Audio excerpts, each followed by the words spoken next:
치열하게 면접을 치르고 계신 분들 많으실 줄로 압니다. 반드시 해서는 안 될 행동 5가지 정도는 머릿속에 유념하고 가시는 게 좋을 겁니다.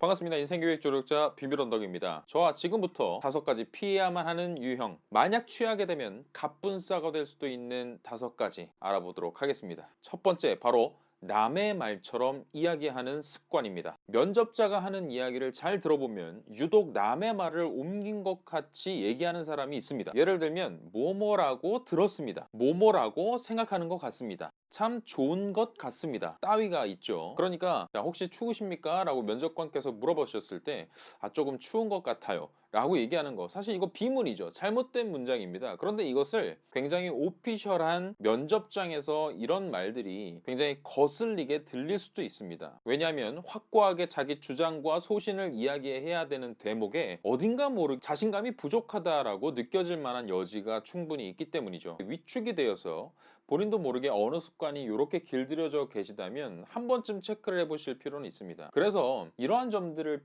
회피하기 위해서 말하는 방식을 카메라로 담아보는 것도 굉장히 좋은 하나의 팁이 될 수 있거든요. 자, 어쨌든 본론으로 다시 돌아와서 남의 말을 옮긴 것 같은 표현, 자기 주장이 흐리멍텅하게 보이지 않도록 또는 거슬리지 않도록 의식적으로 이런 부분들은 염두를 좀 하면서 연습을 하시는 게 좋습니다. 자, 면접을 망치는 2번째 습관은 바로 모든 것을 다 담으려고 하는 과유불급의 욕심 때문에 일어납니다. 무엇이 핵심인지는 사실 나열을 하면 할수록 반감되는 효과가 있습니다. 진짜 내 강점은 이겁니다 라고 던질 수 있을 만한 한 가지 내세울 만한 것을 키워드로 잡고 거기에 살을 붙여 나가시는 연습을 하셔야 됩니다. A도 있고 B도 있고 C도 있고 D도 있다, 이런 식으로 이야기하시면 안 되겠습니다. A부터 Z까지 있구나, 알았어, 이러고 넘어가면 안 되잖아요. 나는 A라는 것을 가지고 있습니다. 그러면 다른 건 없나? 다른 질문들을 통해서 여러분들한테 물어봤을 때 B도 튀어나오고 C도 튀어나올 수 있다면 그게 베스트입니다. 그러니까 절대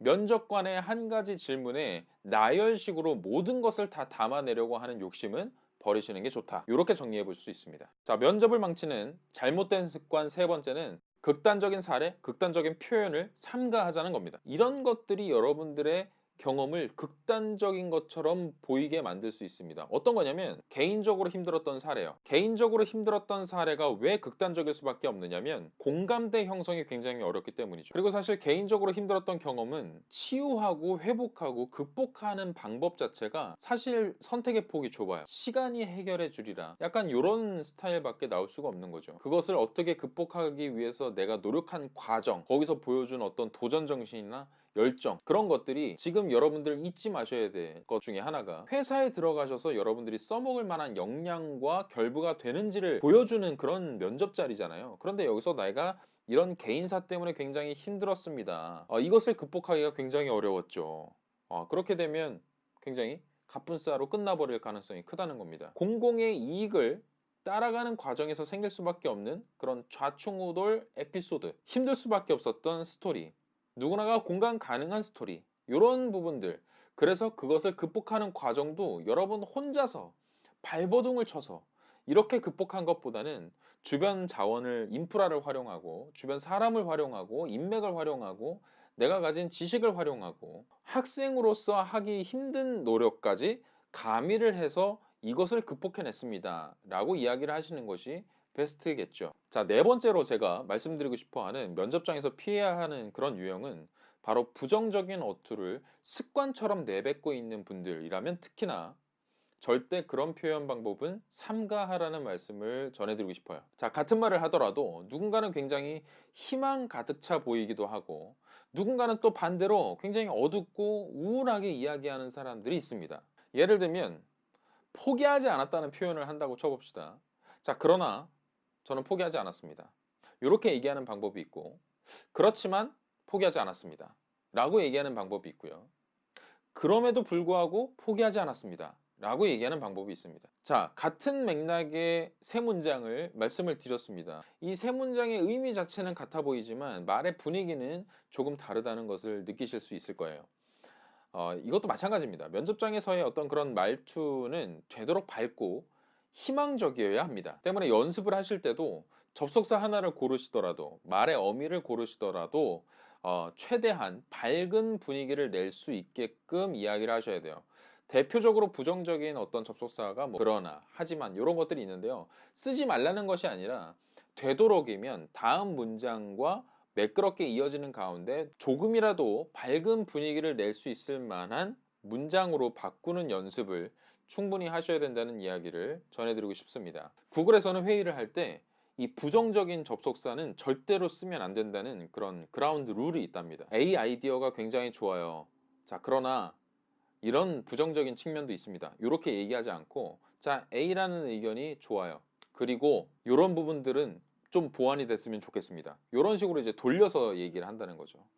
같은 말을 하더라도 접속사 하나 때문에 말의 어투가, 어감이 굉장히 달라 보일 수가 있다는 말씀을 좀 드리고 싶은 겁니다. 자, 다섯 번째는 선택의 함정에 좀 빠지지 않는 모습을 보여야겠습니다.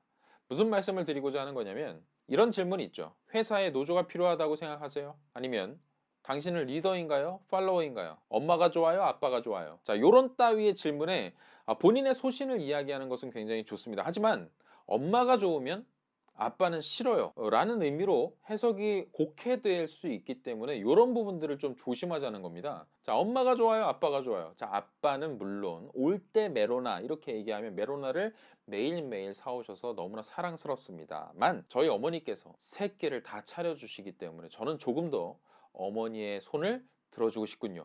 이렇게 얘기할 수도 있는 거잖아요. 그러니까 정리해서 무슨 말씀을 드리고 싶어 하는 거냐면 A나 B라는 선택지가 주어진 것만 같은 질문을 받았을 때 대다수가 조금 착각하시는 부분이 내가 굉장히 소신을 밝혀야 되고 내 주장이 강해야 되기 때문에 A or B를 빨리 머릿속으로 캐치를 하고 좋아, 오케이, A야. 그러면 B는 그 반대급부의 이유를 찾는데 굉장히 많은 시간을 허비하는 분들이 계시거든요.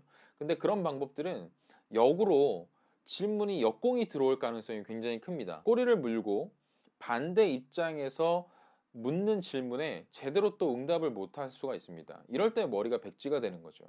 그런 부분들을 최대한 피하기 위해서 포용력 있게 답변을 하라는 겁니다.